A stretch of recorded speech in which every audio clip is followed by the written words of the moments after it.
Pues buenas tardes.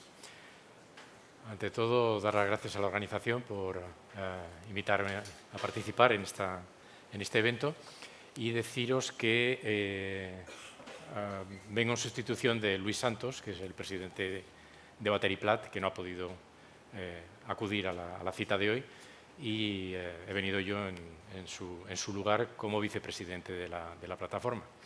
Bueno, la idea de la presentación, de estos 30 minutos de presentación aproximados, es daros a conocer qué es la plataforma tecnológica española de almacenamiento de energía, dar unas pinceladas sobre los temas que se tratan y dedicaré un tiempo un poco más largo a daros un poco de información acerca de uno de los trabajos más recientes que hemos hecho dentro de la plataforma, analizando el grado de madurez tecnológica de las tecnologías de almacenamiento. A lo largo de la presentación os explicaré cuál es la motivación de todo esto. Este es, por lo tanto, el título de la presentación y al final pues, va a ser una cosa a la limón entre Luis y yo porque él ha preparado buena parte de los contenidos. La plataforma tecnológica española de almacenamiento de energía está formada por unos casi 100 miembros, se formó allá por 2018 y incorpora pues, tanto empresas como centros de investigación, universidades y también alguna entidad pública como puede ser el CEDETI o el IDAE. Más o menos el reparto es un 55% de empresas y el resto de instituciones cubriría el otro 45%.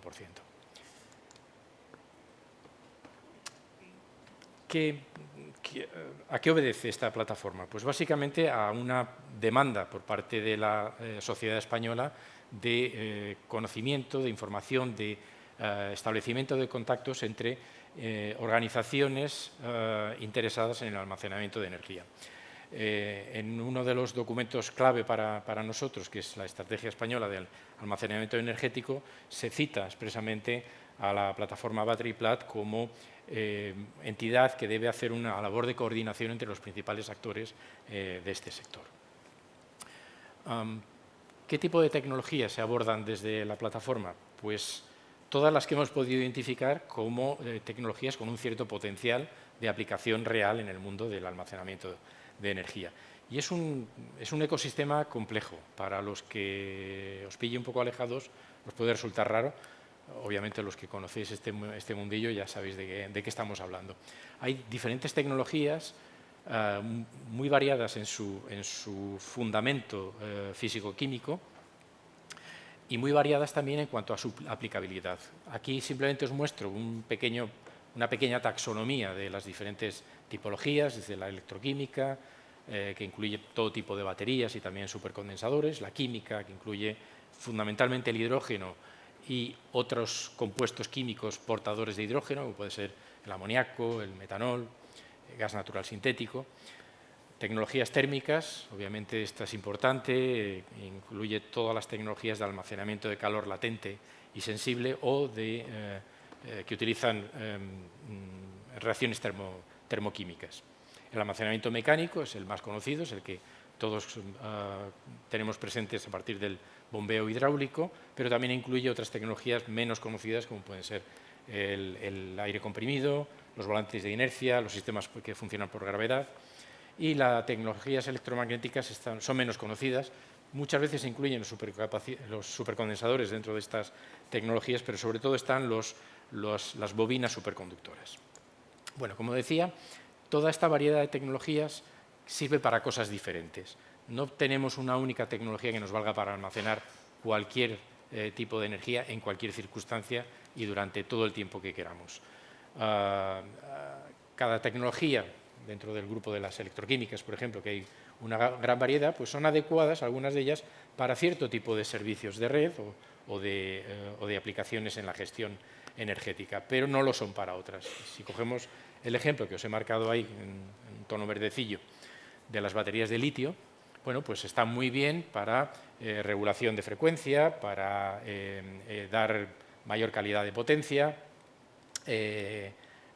apoyo en voltaje, pero por ejemplo no son adecuadas para el suavizado de los picos de consumo a gran escala o para el arbitraje de energía. Por el contrario, pues habría otras tecnologías que son adecuadas para ese tipo de usos. Lo importante de aquí es, el mensaje que os quiero hacer llegar es, ninguna tecnología nos sirve para cualquier cosa. Cada una tiene su nicho de aplicación. Otro ejemplo de esto es la duración de la descarga por el tipo de tecnología, es decir, durante cuánto tiempo podemos disponer de la energía en función de qué tipo de tecnología de almacenamiento estemos hablando. Entonces, bueno, pues aquí veis un ejemplo de la duración de la descarga según diferentes tipos.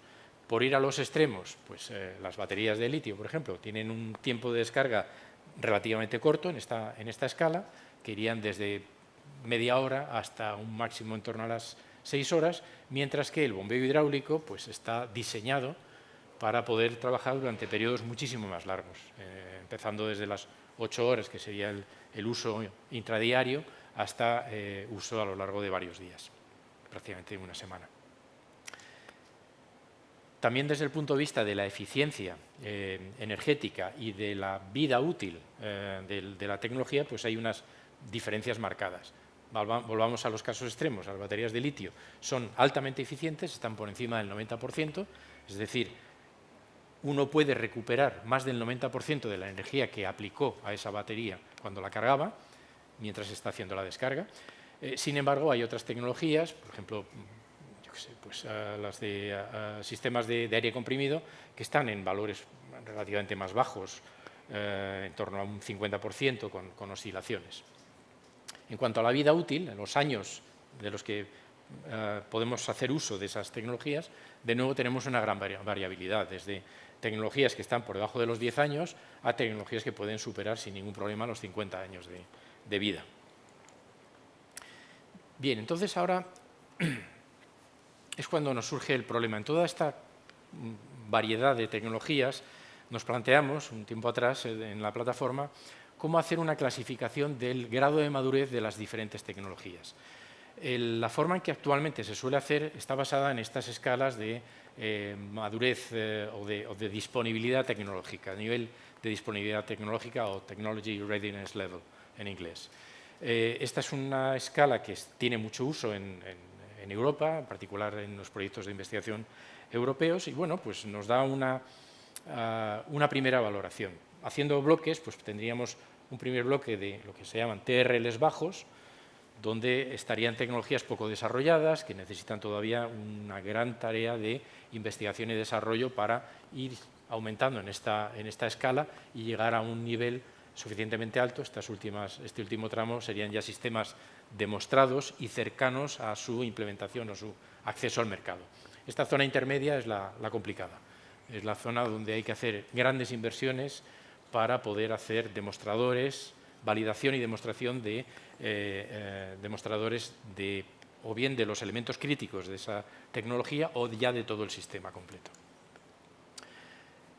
Bien, esta forma de clasificar a veces genera dudas, y este es un ejemplo de las dudas que se generan. Este es un artículo relativamente reciente donde se hace una clasificación de diferentes tecnologías de almacenamiento. Por aquí, tecnologías electroquímicas, esto serían tecnologías de bobinas electromagnéticas, tecnologías de almacenamiento térmico y las de aire comprimido, bombeo hidráulico y demás. Bueno, entonces se habla de una madurez técnica muy variada entre ellas y al mismo tiempo analizan el impacto medioambiental. Entonces, ¿qué llamaba la atención de esta publicación? Pues que colocaban a las baterías de litio-ion en una escala de TRLs de 1 a 9 en un nivel 4, que es un nivel bastante, digamos, en la zona media, tirando a baja. Lo cual sorprende, porque tenemos todos conocimiento de que hay baterías de litio-ion a escala industrial implementadas en multitud de ejemplos industriales. Entonces, bueno, ¿esto cómo puede ser? Pues, bueno, es un primer ejemplo de las dudas que esto genera. Si volvemos al tema de las diferentes tecnologías de litio-ion, en realidad lo que estaba detrás de esa confusión es que no existe una única tecnología de litio-ion, sino que existe multitud de ellas. Pues las de litio hierro fosfato, las de óxido de manganeso, con o sin níquel, las de níquel cobalto manganeso, las de óxido de cobalto exclusivamente, en algunos casos incorporando aluminio y demás. Entonces, dependiendo de que estemos hablando de alguna de estas, podríamos decir que la tecnología está en un desarrollo bajo o está en un desarrollo más alto. Por ejemplo, esta es la que llevan todos los vehículos eléctricos. ¿Podemos decir que eso es una tecnología en un estado de desarrollo medio? A mí me parece que eso es un error. Esta es la que se está montando ya en vehículos de más bajo coste o la que tiene aplicación en sistemas estacionarios. ¿Estamos hablando también de una tecnología de nivel 4? Pues estaría bastante más alta. Otras cosas habría que pensárselas, ¿no? Por ejemplo, esto es posible que sí que pudiera colocarse por ahí, con dudas. En cuanto a otras formas de analizar este grado de madurez de las tecnologías, bueno, pues aquí tenéis algunos ejemplos basados en si esa tecnología se está implantando en plantas piloto o está a nivel de desarrollo todavía en laboratorios, si estamos en pilotajes a gran escala próximos a la comercialización o si son plenamente comerciales. Entonces, bueno, aparentemente esta escala tiene un sentido. Por este otro lado, pues estaríamos hablando de tipo de lo que se llama el Manufacturing Readiness Level, es decir, la disponibilidad en cuanto a la fabricación de esa tecnología. Entonces, bueno, este nivel bajo sería conceptos identificados, el nivel intermedio serían fabricación de prototipos y el nivel alto sería fabricación a escala industrial de todo el sistema completo. Bueno, pues esta forma de distribuirlo también parece que tiene algo más de sentido, pero siempre nos genera ciertas dudas acerca de cómo de desarrollado está algún caso concreto. Podríamos buscar, pues, qué sé yo, el aire comprimido. Pues el aire comprimido se está hablando de sistemas pilotos y, sin embargo, la cantidad de energía que tienen esos pocos pilotos o demostradores que hay en el mundo, pues nos deberían colocar más o menos por esta zona o incluso más, porque son demostraciones gigantescas. Son pocas, pero son enormes. Entonces, ¿cuál es el sitio? Porque realmente estarían muy altas por aquí también. En fin, hay múltiples dudas. Este es otro ejemplo, y este a mí me gusta mucho. Es un análisis que se hizo en la revista Nature, donde se utilizaba la capacidad de almacenamiento acumulada de una tecnología y el precio, en este caso está en dólares, por cada kilovatio hora almacenado. Entonces, ¿cómo clasifica? Pues clasifica diciendo una tecnología que tiene poca capacidad instalada y que normalmente tiene precios altos y que bajan rápidamente, es decir, que tiene una pendiente elevada en esta curva, sería una tecnología emergente. Una tecnología que tiene una gran cantidad de instalaciones, es decir, mucha capacidad instalada y que tiene precios bajos, debería ser una tecnología madura. No solo eso, si está muy madura, normalmente el nivel de precios empieza a quedar casi en horizontal. Pues esto pinta bien, pero de nuevo tenemos ejemplos en los que esto pues, no cuadra bien.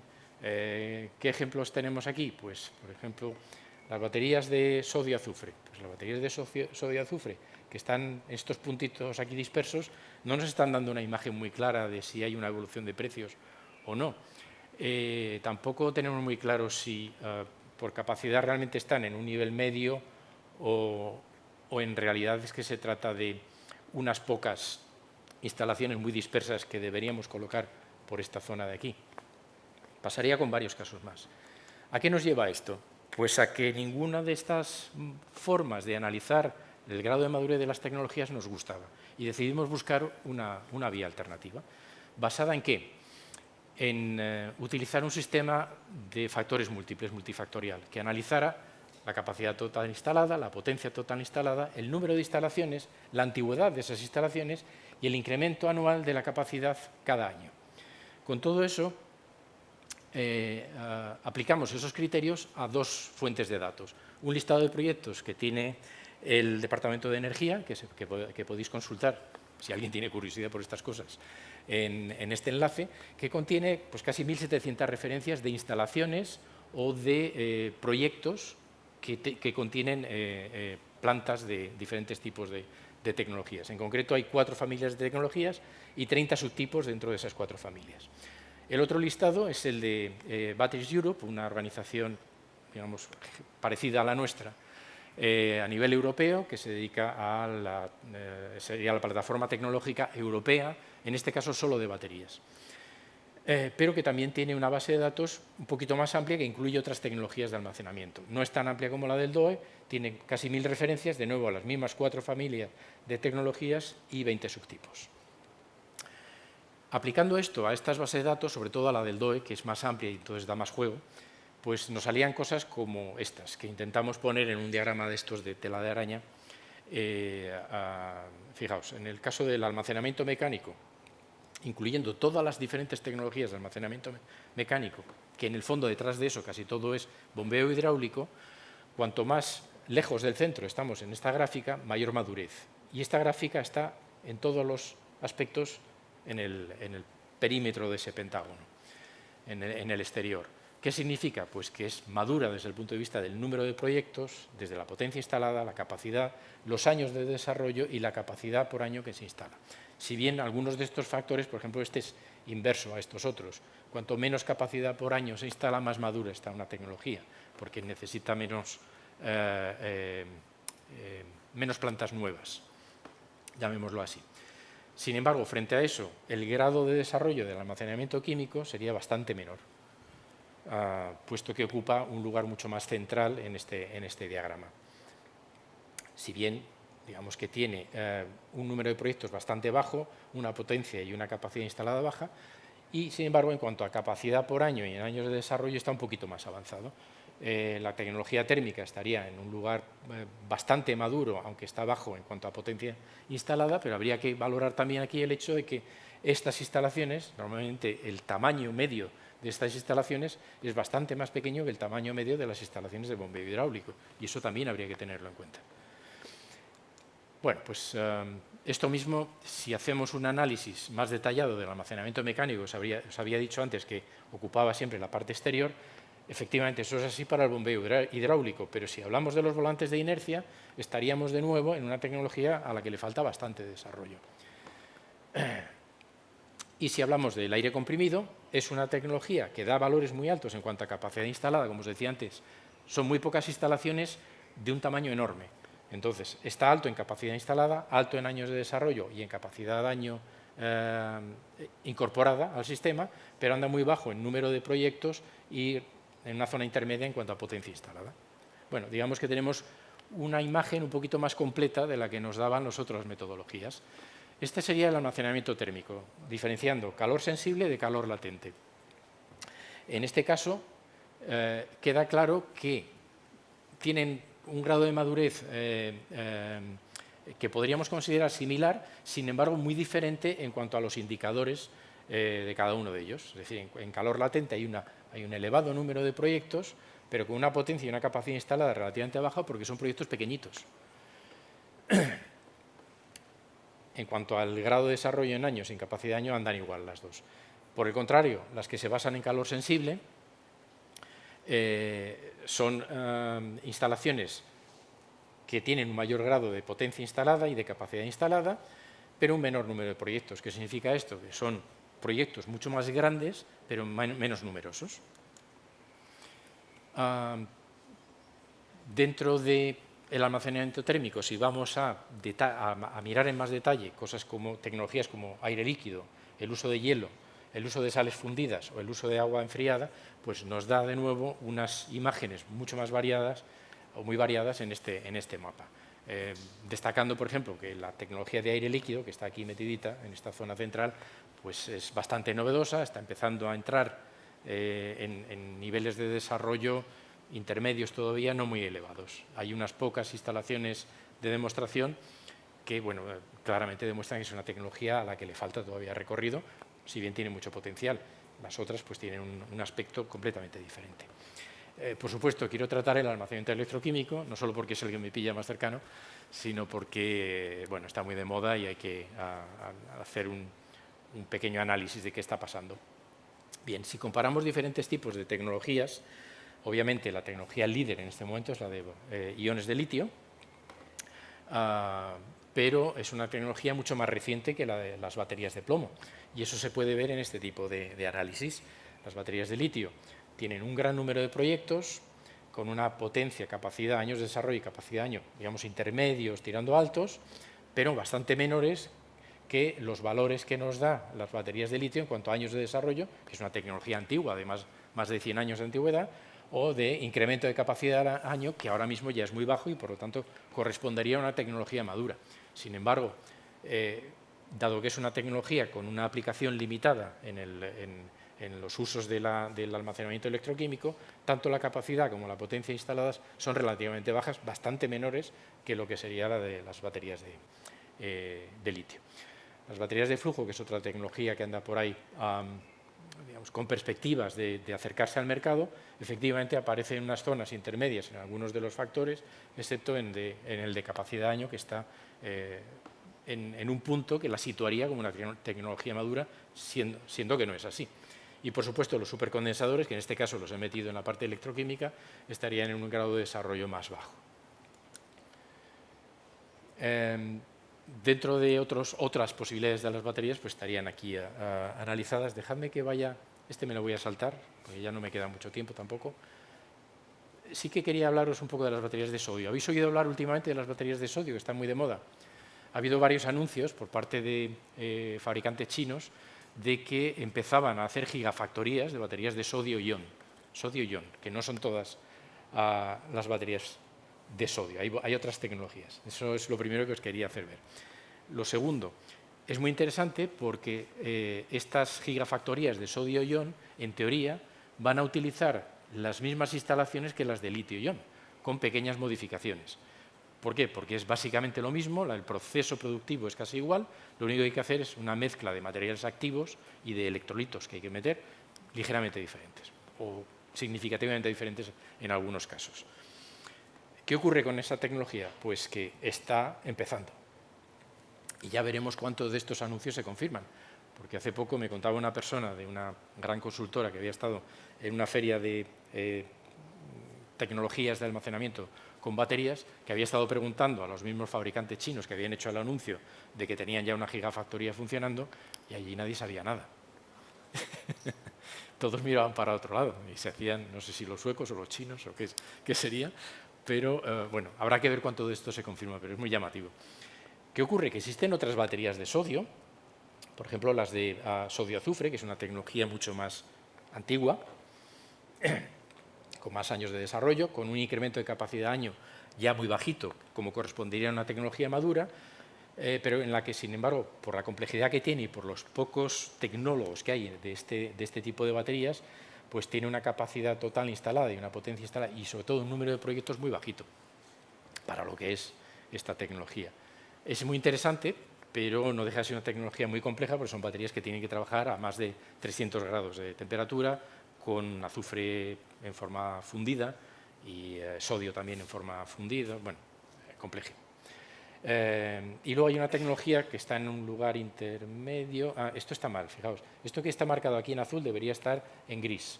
Estas son las de cloruro de níquel y sodio. Es una versión, digamos, simplificada de las de sodio-azufre. Entonces, se trata de una tecnología con un mayor número de proyectos, pero con una cantidad de potencia instalada y de años de desarrollo similar a las de sodio-azufre.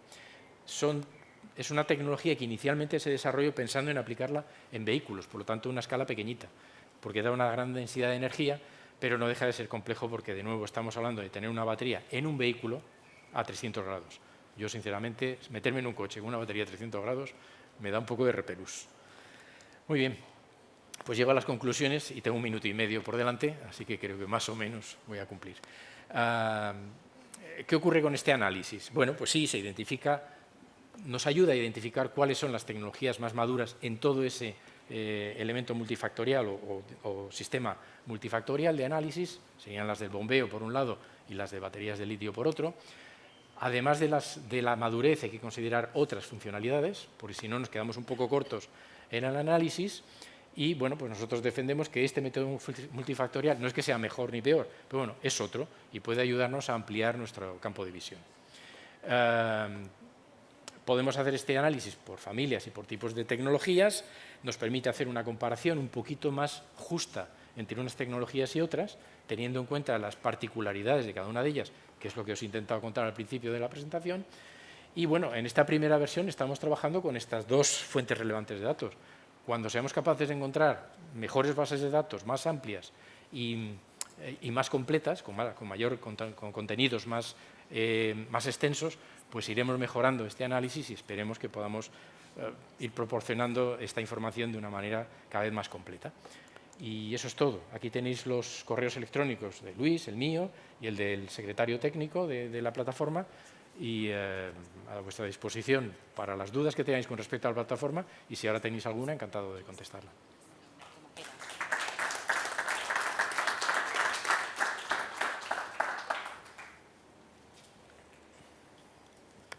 Muchas gracias, Jesús. Una pregunta por curiosidad, que no tiene nada que ver con el ejercicio, que la verdad es que me parece muy claro y facilita muchísimo el poder ver de alguna manera cuáles son las trayectorias. Era más que nada un poco curiosidad por el tema del reciclado. Reciclado de las baterías, evidentemente hidrógeno y batería tienen que ir de la mano. Yo me conozco el del hidrógeno, pero el de baterías no sé cómo lo ves, por dónde andan los tiros. Esto da para otra presentación de otra media hora, vale, pues ya pero brevemente, a mí me parece un tema muy importante, porque efectivamente empieza a haber ya un número importante de baterías que se están agotando y en los que hay que tomar la primera decisión, si se va a volver a utilizar para otra aplicación menos exigente que la primera, la segunda vida de la batería después de, por ejemplo, el uso en un vehículo eléctrico, y luego si realmente se llega a la decisión de que esa batería ya no tiene más vida útil, ¿qué hacer con ella? Ahora mismo lo que se está planteando es recogerlas, desmantelarlas y en el mejor de los casos llegar a triturarlas y producir lo que llaman la masa negra. A partir de ese punto, en España, nada. Nada de nada. Es muy triste.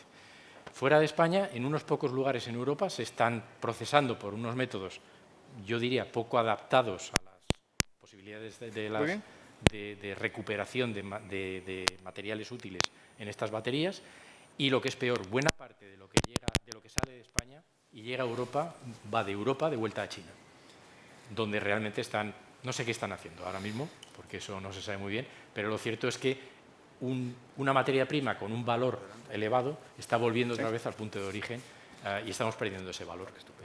Es muy triste. Gracias. Bueno, pues nada, muchas gracias.